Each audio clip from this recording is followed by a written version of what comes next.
Vamos a la palabra del Señor que Dios me ha dado, que el título, lo último que he puesto, porque no sabía ni qué título ponerle, pero le he puesto este título, que sea la voluntad de Dios. Amén, porque no sabes, pero ahora no vas a decir tan amén. Que sea la voluntad de Dios. Vamos a leer Salmo 143 y verso 10. Salmo 143, verso 10. Y dice la palabra del Señor en el nombre del Padre, del Hijo y del Espíritu Santo. Enséñame a hacer tu voluntad, porque tú eres mi Dios. Tu buen espíritu me guíe a tierra de rectitud. Y vuelvo a repetir. Enséñame a hacer tu voluntad, porque tú eres mi Dios. Tu buen espíritu me guíe a tierra de rectitud. No sé cuántos en diversas pruebas que se encuentran en situaciones difíciles de su vida, cuántos, yo muchas veces lo hago, y por eso le he puesto este título que me ha venido a la mente al final. ¿Cuántos desesperados ya no saben qué hacer teniendo un Dios tan grande? Parece que le viene el mundo encima y dicen esta famosa expresión, bueno, que sea lo que Dios quiera. ¿Cuántos lo han dicho? Y se van a su cama cargados, no saben qué va a pasar mañana, y vuelvo a repetir, teniendo un Dios tan grande, y decimos, bueno, que sea lo que Dios quiera. Y con esa frase nos vamos, pero esa palabra a veces la decimos como que lo que tenga que ser será. Pero tenemos un Dios muy grande, iglesia. Tenemos un Dios maravilloso que puede cambiar tu destino, que puede cambiar la situación, que puede cambiar cualquier cosa a través de la oración. ¿Cuánto lo creen? Dios mueve su mano a través de la oración de su pueblo. Y hay muchas veces que nosotros pensamos que caminar como estamos caminando es la voluntad de Dios. Y hoy quiero preguntarte, iglesia, como el Señor me preguntaba a mí, preparando esta prédica, ¿cuál es la voluntad de Dios? Porque aquí dice, enséñame a hacer tu voluntad. ¿Y quién está diciendo, enséñame a hacer tu voluntad? Lo está diciendo el rey David. Y el rey David estaba viviendo persecución por el rey Saúl. Él estaba siendo perseguido, se encontraba enfrentado contra sus enemigos. Sabemos que se metió también en una cueva, la cueva de Adulán. Fue perseguido por el desierto, incluso fue a vivir con los filisteos, el pueblo enemigo, porque estaba en angustia, él también tenía depresión. Aquellos que tienen depresiones que dicen, Dios no me ama, he caído en pecado, estoy con depresión, no. También David pasó depresión, también pasó angustia, como escuchábamos el miércoles la palabra. Y él dijo, enséñame a hacer tu voluntad, Señor. ¿Y cuál es la voluntad de Dios? Dice 1 Tesalonicenses 5, 16 del 16 al 18. Estad siempre gozosos. Esa es la voluntad de Dios. Dios no te quiere ver amargado ni marginado. Dios no te quiere ver demasiado preocupado, que tienes 30 años y parece que tienes 50. No. Las arrugas vienen por la tristeza, no por la vejez. Porque hay personas que son bien ancianas y tienen la piel bien estirada.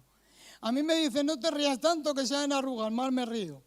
Porque el rostro alegre, hermosea, o sea, el corazón alegre, hermosea el rostro. Como tengo el rostro alegre también, por eso lo digo. Pero el Señor dice, estad siempre gozosos. Pero si me han dicho que tengo cáncer, me han dicho que estoy enfermo, me han dicho que no me dan los papeles, me han dicho que se me acaba el contrato, Dios dice, estad siempre gozosos. No dependemos de las circunstancias, iglesia, dependemos de ese Dios maravilloso, que Él abrió el mar para que su pueblo pasara en seco. Dice, orad sin cesar. ¿Y cuántas veces tenemos vigilia? Viene un remanente, vienen muchos. Como cuando tú echas una pastilla efervescente al vaso, ¿verdad, Loli? Y hace sube para arriba. Hay muchos en la vigilia, hay muchos en la oración, pero de repente se van, uno por uno se van yendo. Como le hicieron a Jesús, todos fueron allí con él, pero cuando vinieron a arrestarlo, ¿quién quedó? Nadie, lo dejaron solo. Y seguimos dejando a Jesús solo.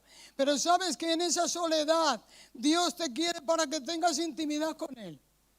Dios quiere que tú te encuentres solo en el momento del camino, para que tengas intimidad con Él. Como dice Osea, los llevaré de nuevo ¿a dónde? Al desierto. Y los volveré a seducir. Tenemos un Dios maravilloso, un Dios que sabe que estás a punto de fallecer y el Señor te dice, ahora estoy aquí para levantarte. Hoy en esta tarde he venido, les dice el Espíritu Santo, para levantarte. Porque aunque nosotros somos humanos y no sabemos qué es lo que estás viviendo como pastores, Dios te conoce. Dios sabe la situación que estás viviendo, iglesia. Sabemos muchas veces que cantamos y adoramos a Dios, pero nuestro corazón está triste. Nuestro corazón está afligido por la prueba, porque quizá hemos empezado a caminar un camino que no le agrada a Dios. Y te sientes entre la espada y la pared. Te sientes que no va a haber solución para tu problema. Pero hoy Dios te dice, tranquilo, yo estoy contigo. No importa que hayas fracasado, no importa que hayas caído. Yo vengo para levantarte de nuevo. Y dice más adelante, en el versículo 18. Gracias, ya puedo.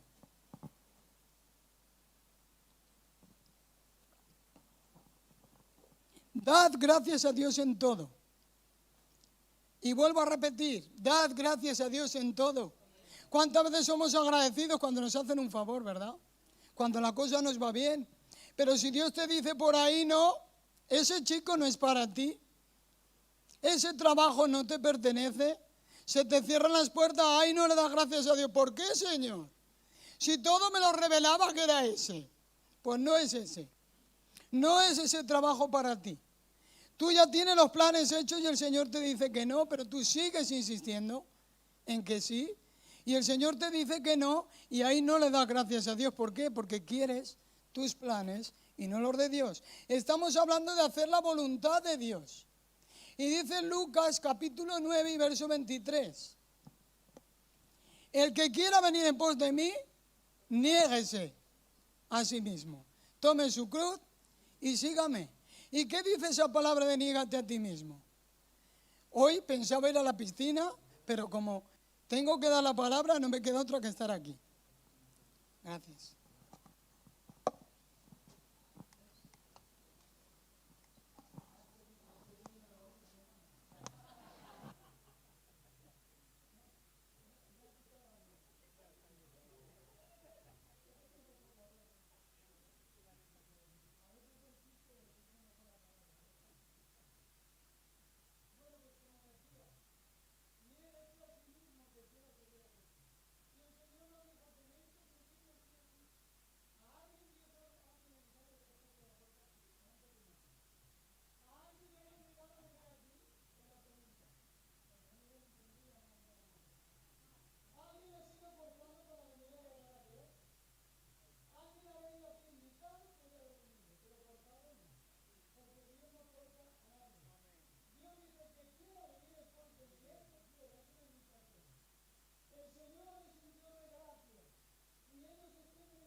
una manera decorosa.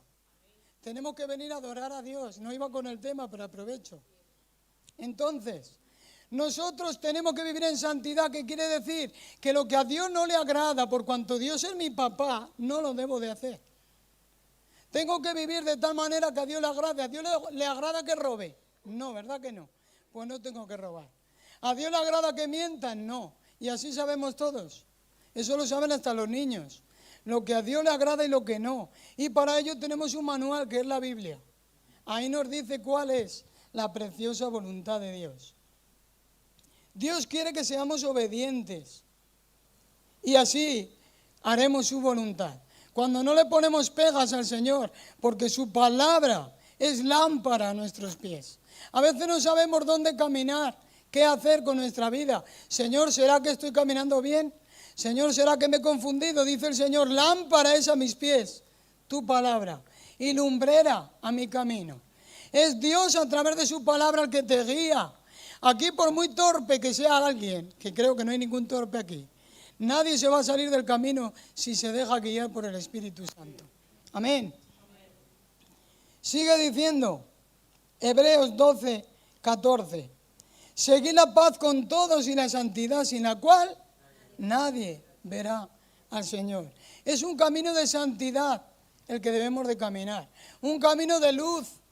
Y la luz con las tinieblas no tiene nada que ver. Porque el Señor, cuando todo estaba oscuro, ¿qué hizo lo primero? Separar la luz de las tinieblas. ¿Por qué? Porque no pueden estar juntas. Dios es luz. Y donde hay tinieblas, ahí no está Dios. Entonces nosotros tenemos que reflejar a nuestro papá. Debemos de vivir en luz. Y las obras que nosotros hacemos declaran si estamos en luz o no. ¿Cómo podemos vivir nosotros en santidad? Colosenses 3 y verso 5 nos dice que debemos de hacer morir todo lo terrenal que hay en nosotros. ¿Y qué es lo terrenal que hay en mí? Mi mal carácter, la falta de perdón, la amargura, el enojo, la ira, todas las obras de la carne que impiden que yo pueda vivir en santidad. Y no lo tengo yo, lo tienes tú, lo tenemos todos los seres humanos. Es una lucha que tenemos constante contra la carne. Y ese es el proceso de santificación. ¿Quién me va a ayudar a mí a santificarme? ¿Yo? ¿Con mi fuerza? No, el Espíritu Santo. Es el Espíritu Santo el que va haciendo una obra preciosa dentro de nosotros desde que aceptamos a Jesús en nuestro corazón. ¿Cuántos aceptaron a Jesús en su corazón? Pues el Espíritu Santo es el que va santificando a cada uno de nosotros, de acuerdo como nosotros nos dejemos. El Espíritu Santo es el que nos ayuda a recordar que nos debemos de ocupar de nuestra salvación, porque la salvación se puede perder. Nosotros podemos vivir confiados de que nos vamos con Jesús, y como Jesús tarda, ¿cuántos han oído la parábola del siervo, el vigilante? No me acuerdo si era... Sí, creo que es en Mateo. Cuando el Señor dice que ese siervo estaba vigilando hasta que vendría el Señor. Pero para él el Señor tardaba en venir. ¿Y qué pasa? En vez de estar tratando a los siervos como merecían, empezó a golpearles. Empezó a portarse mal con los servidores. Porque decía él que su siervo tardaba en venir. ¿Y qué dice el Señor? A ese siervo el Señor seguramente que no le dejó entrar al reino. Porque no hizo lo que debía de hacer. Entonces nosotros tenemos que guardar nuestra salvación con temor y temblor. Temor no viene de la palabra miedo, sino respeto. Tenemos que vivir con respeto delante de Dios.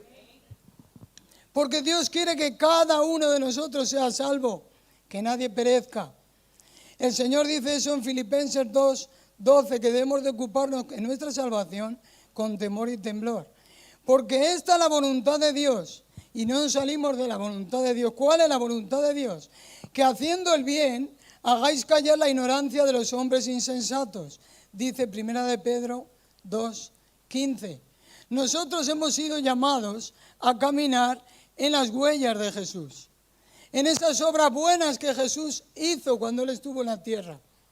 Por eso, si alguien quiere saber cómo caminar en el Evangelio, tiene que ir a los Evangelios, Mateo, Marcos, Lucas y Juan. Ahí vemos la vida de Jesús. que cuando le golpeaban él no se defendía. Y él siempre hacía lo justo y era obediente a su padre. No tenemos excusa para seguir al Señor. Dice el Salmo 32:8, te haré entender y te enseñaré el camino en que debes andar. ¿Quién dice eso? Dios nos está diciendo, yo te haré entender y te enseñaré el camino en que tú debes andar. Sobre ti fijaré mis ojos. A veces pensamos, el Señor no se acuerda de mí. Le digo todos los días que necesito trabajo y sigo sin trabajo, o empleo, mejor dicho. Necesito un empleo, pero Dios no se acuerda de mí. ¿Cómo no se va a acordar de ti si en ti tiene fijados sus ojos? Si Él se dejó clavar esa corona de espinas pensando en ti y en mí. Si el Señor fue a la cruz, como oraba antes Conchi, como lo dice la palabra, por amor a nosotros siendo tan malos. Porque ninguno es bueno, solamente Dios. Todos nosotros somos malos. Y dice que la mejor obra del hombre es como trapo de inmundicia. Nadie puede decir que yo sí, yo soy capaz. Somos capaces porque Dios nos capacita. Pero todo lo que tenemos y todo lo que somos, se lo debemos a Dios. Es la palabra de Dios la que nos da dirección, la que nos ayuda a hacer la voluntad de Dios y la que nos enseña a seguir el camino correcto. Dice Proverbios 10:17, el que atiende a la corrección va camino a la vida, pero aquel que la rechaza se pierde. ¿Cuántas veces venimos a la iglesia y el Señor nos habla? Y no importa la vasija que Dios use, Dios puede usar a un niño si Él quiere, para enseñarnos su palabra. Y nosotros oímos la palabra, pero nos pasa como la parábola del sembrador. La oyes, la recibes con entusiasmo, pero cuando sales de aquí, los problemas, los afanes, te hacen que esa semilla que cayó se pierda. Y no le damos importancia, pero la palabra de Dios es vida. La palabra de Dios es la que si la atesoramos en nuestro corazón y la ponemos en práctica, la que nos va a llevar al reino de los cielos. Es su palabra la que nos va a llevar allí donde nosotros queremos estar. ¿Cuántos quieren estar con Jesús? Por la eternidad. Un camino, ¿qué es un camino? Es una estructura que al ser recorrida a través de nuestros pasos, nos lleva desde el lugar de inicio al lugar deseado. De igual manera nosotros entendemos en la Biblia cuando dice Deuteronomio 8:6, guardarás pues los mandamientos de Jehová tu Dios, andando en sus caminos y temiéndole. El Señor le dijo a su pueblo Israel, ¿qué pide hoy Israel de ti el Señor? Sino que ames al Señor con todo tu corazón, con toda tu mente, con todas tus fuerzas, que cuides y pongas en obra sus mandamientos y que le sirvas con todo tu corazón. Eso es lo que pide Dios de ti. ¿Quieres saber cuál es la voluntad de Dios? Que vivas cerquita de Jesús. Esa es su voluntad. Que vivamos cerquita de aquel que dio su vida en la cruz por ti. Y sigues pensando que nadie te ama. Porque no tienes un galán a tu lado. Porque no tienes novio, no tienes novia, todavía no te has casado. Dios te ama. O aquellos que lo tuvieron y ya no tienen a alguien a su lado. O tienen muchas personas y se siguen sintiendo solos. Hoy te vengo a decir de parte de Dios que Dios te ama. Y te ama tanto, tanto que no te pueden imaginar. Él dio su vida en la cruz por ti. Pero a veces lo oímos tanto que no le damos valor. Pero Dios volvería a dar su vida por ti si lo necesitaras. Porque Dios nos ama. De tal manera Dios te ama que derramó hasta la última gota de su sangre por ti. Y es hora de que saquemos todo lo terrenal que hay en nosotros. Que dejemos que el Espíritu Santo que nos conoce vaya sacando de ese corazón engañoso y perverso que tenemos todo lo que nos separa de Dios. Dios demanda a su pueblo que obedezca sus mandamientos para que al dar los pasos, al tomar decisiones sobre lo que Dios ha mandado, puedan llegar desde donde están hasta donde deben de estar. ¿Sabes cuándo tú vas a estar en el reino de los cielos? Puedes decir, cuando Cristo venga a buscarme, no. Cuando tú obedezcas su palabra. Porque si Cristo viene en el rato a buscar a su iglesia y yo no le he obedecido, solamente me he limitado a predicar, a enseñar y a estar en la iglesia, no me voy con Él. Con el Señor se van los hijos obedientes. Aquellos que aman al Señor con todo su corazón. Aquellos que se deleitan en su presencia. Que no importa si hay música o no hay música, que se deleiten en su corazón. Que tienen una cita con su amado, que es Jesús. Jesús debe ser nuestro amado, el que ama nuestra alma, que así como la tsunamita salió a buscarlo cuando ya se había ido, nos tiene que doler que por nuestra terquedad podamos perder nuestra salvación. Nos tiene que doler. Y el Espíritu Santo en esta tarde te llama a arrepentirte, iglesia. Arrepentirnos como iglesia de todo aquello que hacemos que pensamos que son tonterías, pero Dios se lo toma en serio. El Espíritu Santo se constriñe cuando nosotros hacemos daño a alguien, porque ese alguien le costó su vida. Ese alguien que está a tu lado es un hijo de Dios. Es una persona por la que el Señor murió en la cruz. Y debemos de honrarnos y respetarnos. Debemos de aprender de la palabra del Señor sobre todo, pero esa alabanza que dice, enséñame a amar como tú amas, como estaban cantando. ¿Cuántos quieren amar como el Señor? Amar a Dios es amar a tu prójimo como a ti mismo. Amar como Dios es amar por encima de la raza, del color, del estatus social, de lo que sea. Debemos de amar por encima de todo. Hablando del camino como un conjunto de decisiones basada en una norma o estructura establecida o dictada, tenemos que la Biblia nos habla de dos caminos. No hay más que dos caminos. Uno que lleva a la vida y el otro que lleva a la perdición.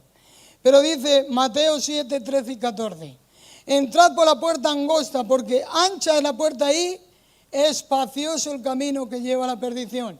Ese es un camino, el espacioso, en el que todo vale, en que nadie te va a decir stop, aquí no puedes entrar.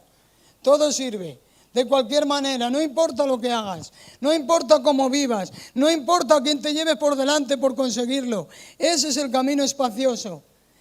Pero hay otro camino, dice, y muchos son los que entran por el camino espacioso, pero el angosto es el camino que lleva a la vida y pocos son los que lo hallan. ¿Sabes cuál es el camino angosto, el estrechito? Aquel que viene a tu hermano porque no puede pasar, es un pasillo estrecho, imagínate. Tu hermano no puede pasar y te ha rozado como si yo le doy esta botella con esta. Oye, me voy de la iglesia, me tratan mal. El camino angosto es donde tenemos que pasar todos, porque todos, la puerta es Cristo. ¿Cuántos lo saben? Cristo es la puerta y todos tenemos que entrar por la misma puerta. Pero ¿qué pasa? Que a veces hay uno que es más rápido y otro que va más despacito, como la tortuga, y lo tenemos que esperar. Pero ese que viene despacito te va dando golpes y tú, como eres tan veloz, ya quieres entrar y dejarlo a un lado. Y el camino angosto es el que lleva a la vida. Por eso el Señor quiere que nosotros entremos apretaditos, juntitos. ¿Y sabes qué hace que nosotros estemos juntos? El amor. Solo el amor va a hacer que esta iglesia esté unida. Solo el amor va a hacer que la iglesia universal esté unida. Porque no se trata de congregaciones. Dios viene a buscar una iglesia. Dios viene a buscar a su amada. No aquella que tiene rifirrafes y guarda rencor, no. Aquella que por pase lo que pase sigue perdonando. Porque sabe que todos somos humanos y fallamos. A mí no es que me ofenden, es que yo también ofendo porque soy humana. Entonces, me toca perdonar y pedir perdón. Que es lo mismo, ¿no? El Señor dice, a mí me gusta decir esta palabra, cuando el Señor dice en las ofrendas, cuando tú traigas tu ofrenda al altar y sabes que tu hermano te ha hecho algo, tiene algo contra ti, deja tu ofrenda en el altar, ve y pídele perdón a tu hermano y luego vienes y traes la ofrenda. Yo no lo entendía, pero un día lo entendí y dije, madre mía, qué duro es esto. O sea que encima de que me ofende mi hermano tengo que pedirle perdón yo. Pues así es. Y hay personas o habemos personas tan difíciles que hasta que no venga esa persona a pedirte perdón no le hablas en años, en meses. ¿Te acuerdas del minuto que te ofendió? Y así no vamos, ni de aquí a la puerta como para entrar al reino de los cielos. Que Dios nos ayude, iglesia. Que a veces nos lo tomamos a chiste, pero como decía el pastor, nadie sabe si mañana se va a congregar. Nadie sabe si va a haber un mañana, será si Dios quiere. Pero nosotros tenemos que vivir cada día como que Cristo viene a buscarnos. Y si he ofendido a mi hermano, tengo que pedirle perdón antes de que se apague el sol. Tengo que pedir perdón. Y a veces no lo hacemos, a veces nos acostamos cuando se ha puesto el sol 500 veces ya, enfadados. Y no pedimos perdón. O a veces decimos disculpa, pero lo decimos de labios para afuera. Dios quiere un perdón genuino. Dios busca adoradores que le adoren en espíritu y en verdad. Dios necesita vasijas nuevas para echar el vino y que no se pierda. Porque la vasija vieja, al ancharse por esos gases que tiene el vino, se va a romper. ¿Cuántos saben que Dios está demandando un cambio en tu interior? Yo lo sé.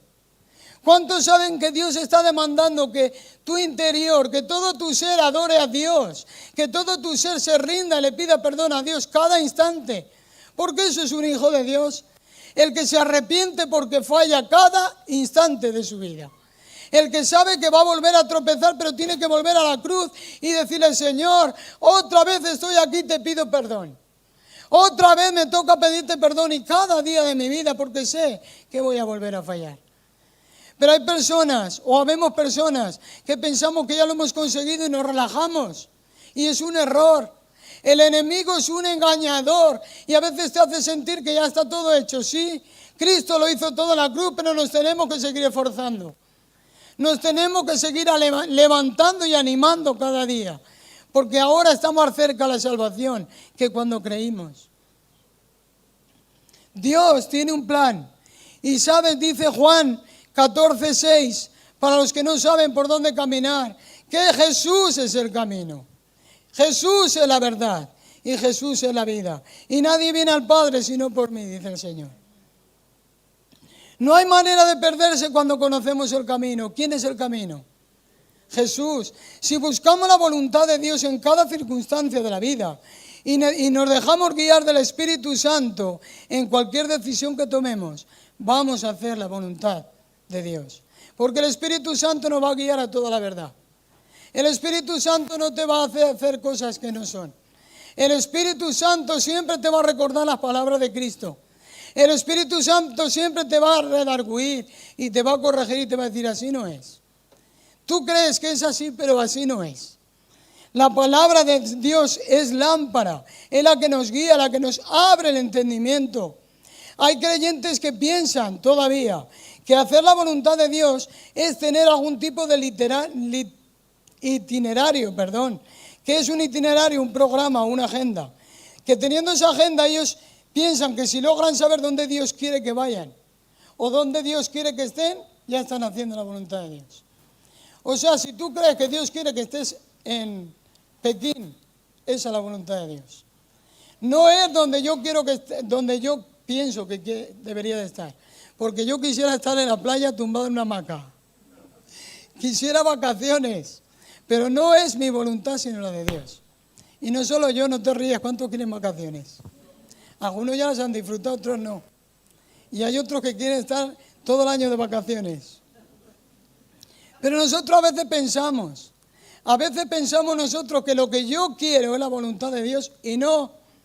Nosotros tenemos que llevar nuestros sueños, nuestros planes, nuestras ideas, nuestros pensamientos a la voluntad de Dios. Señor, ¿será que tú quieres que yo haga esto? Señor, ¿será tu plan para mi vida esto? Y cada vez que nosotros encomendamos todo al Señor, el Señor nos va a guiar a través de su palabra. La Biblia dice bien claro que la voluntad de Dios es primero una relación. ¿Cuántos padres pueden tener relación con sus hijos si no están cerca? Si solamente les hacen videollamada o los llaman por a veces por WhatsApp para no gastar. Están estudiando, están en la habitación y llaman a su padre o a su madre y no quieren tener relación.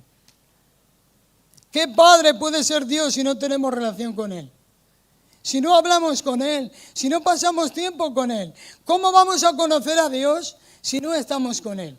Porque no se trata tanto de saber lo que dice la palabra, sino de aplicar lo que dice la palabra. Tenemos que obedecer a nuestro papá para que el Señor, porque Dios tiene misericordia de nosotros. Él tiene misericordia cada mañana, pero otra cosa que nosotros conozcamos a Dios.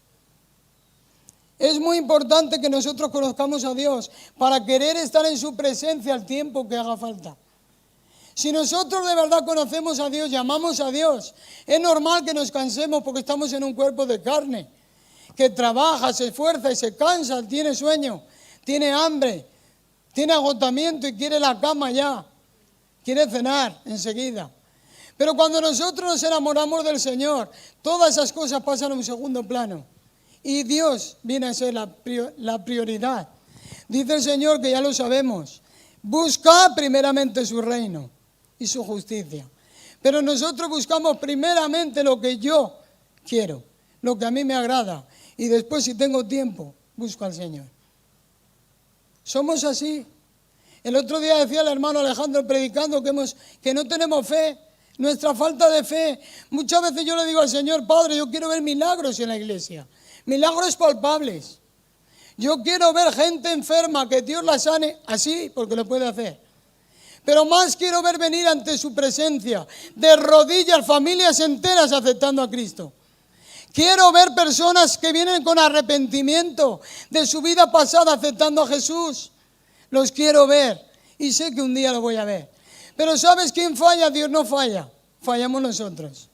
Porque nos conformamos con una emoción que sentimos en los cultos. Nos conformamos con un pequeñito aire que se mueve. El Espíritu Santo es poderoso. El Espíritu Santo rompe todo esquema. El Espíritu Santo viene soplando, como hizo el día de Pentecostés, y te puede sorprender.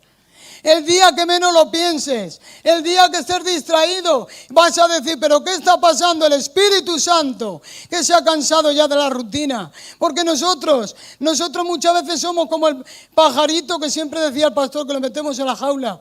Dios no es un pajarito. El Espíritu Santo es poder y gloria. El Espíritu Santo es el único que tiene el poder para destruir toda obra del enemigo. El Espíritu Santo es el único que se lleva la depresión, la angustia, la tristeza, porque Dios nos ha llamado a vivir gozosos. Dios nos ha llamado a vivir agradecidos, a orar en todo tiempo. Es la voluntad de Dios que nosotros nos santifiquemos para agradarle a Él. Es la voluntad de Dios que sigamos su camino. ¿Y cuál es su camino? Cristo es el camino. Y todo lo que no tiene que ver con Jesús no es el camino de Dios. Vemos aquí a Pablo. Pablo tuvo que aprender cuál era la voluntad de Dios. Hechos 22:14 nos lo dice. Él tuvo que aprender que la voluntad de Dios no era donde Dios quería que lo estuviera o qué haría, sino que la voluntad de Dios era tener una relación con Jesús. La voluntad de Dios, iglesia, que tú y yo tengamos una relación con Jesús. Jesús vino a presentarnos a su Padre. Por eso cuando les dijo a los discípulos, yo me voy y cuando prepare lugar para vosotros, vendré otra vez y me tomaré a mí mismo, para que donde yo estoy, vosotros estéis conmigo. Y le dice Felipe, si no sabemos dónde vas, ¿cómo vamos a saber? No sabemos el camino tampoco. Y él le dice, pero Felipe, tú no sabes que el Padre es en mí y yo en el Padre. Y a veces nosotros nos volvemos la cabeza como si fuera un rompecabezas. Y es tan sencillo. Padre, Hijo y Espíritu Santo es Dios. Se manifiestan tres personas, pero es el mismo Dios. No tenemos que volvernos locos, adora a Dios. Dios Padre, Dios Hijo, Dios Espíritu. Pero la persona de Cristo es la que nos vino a enseñar la bondad, el amor y la misericordia de Dios. Por eso tenemos que adorar a Jesús. Tenemos que tener una relación íntima con Jesús cada día, para que esa depresión salga. Porque la depresión es cuando uno está sometido a mucha presión. No sabes qué hacer. Tienes tanta carga que no sabes qué camino guiar, qué camino seguir. Es como que vas en un coche y no tienes GPS ni nadie que te guíe hacia dónde voy. Pero el Espíritu Santo ha venido en esta tarde a decirte, no tienes que darle tantas vueltas. Ten una relación con Jesús. Acércate a Jesús.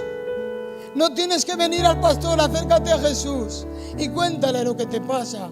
Cuéntale las noches que no duermes. Cuéntale esas cosas que te están pasando por tanta presión. Cuéntale a Jesús esa tristeza que tienes hace tiempo, esa soledad que sientes. Porque sabes, el único que se llevó la soledad que yo sentía fue Jesús. El único que te hace sentir dichoso, gozoso, alegre, Jesús. El único que cambia tu lamento en baile es Jesús. No es pasar un ratito agradable en un lugar. El que cambia esa soledad por baile, por gozo instantáneo y eterno es Jesús. Ya puedes pasar la tormenta más grande de tu vida, que si está Jesús contigo, no pasa nada. Enseguida vendrá la calma. Jesús tiene que estar en nuestro corazón. Jesús es el que tiene que guiar, gobernar nuestras vidas. Pero a veces tenemos a Jesús mucho en la boca, pero poco en el corazón. Y Jesús tiene que ser el dueño de nuestras vidas. Pero sabe, Jesús no hace violencia. Jesús quiere que tú lo hagas por voluntad. Él está esperando que esta iglesia se rinda ante sus pies, pero que se rinda de una manera que sucedan las cosas así cuando adoremos a Dios. Que todo cansancio desaparezca, que toda depresión, que toda enfermedad salga, porque el Espíritu Santo es todopoderoso.